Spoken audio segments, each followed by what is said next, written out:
Hey, it's Nicole, and I'm here in my home kitchen apothecary with my hair up and my sleeves off, and today I want to teach you how to make one of the most useful and versatile oils that you can have in your home apothecary, which is the St. John's Wort oil.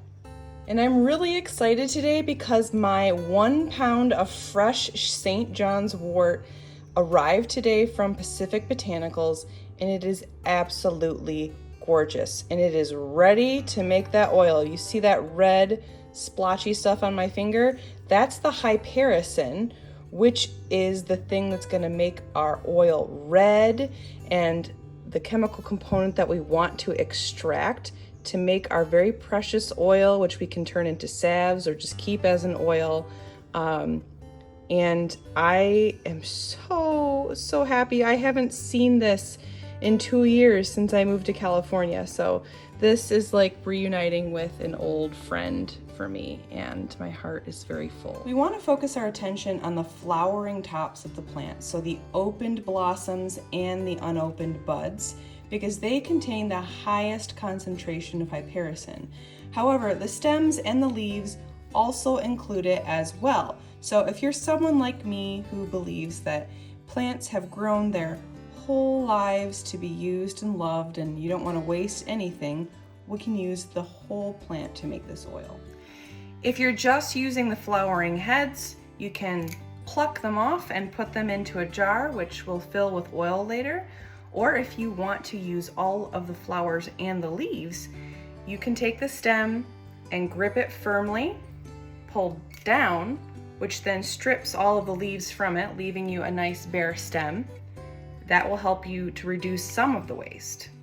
Or if you want to go a no waste approach, you can chop it all up, stem and all. And one way I like to do that is using a pair of kitchen scissors that are for food use only. One optional step would be to add a splash of spirits like vodka to your plant material, which is called fogging. It's just enough to get them damp to cover all of the material in the jar. That can help preserve it and also extract more of the essential oils and the other chemical components that we're trying to extract from the herb.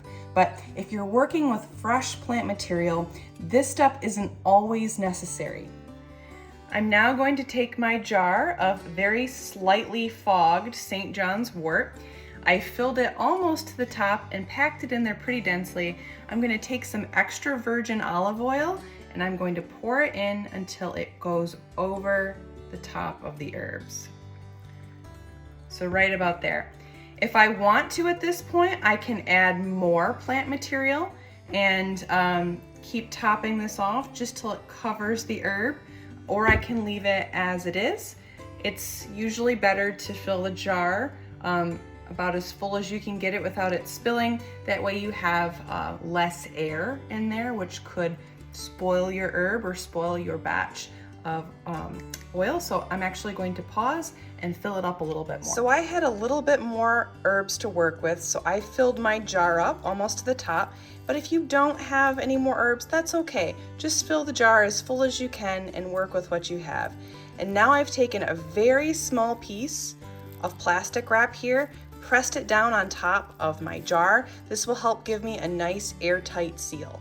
If you're someone who doesn't like to use plastic wrap, that's okay. You can also just leave it as it is without an extra seal underneath, or you can use wax paper or parchment paper. And now what I'm going to do is I'm going to take my jar and I'm going to leave it in a sunny spot, like for example, an inside window, or even my picnic table outside.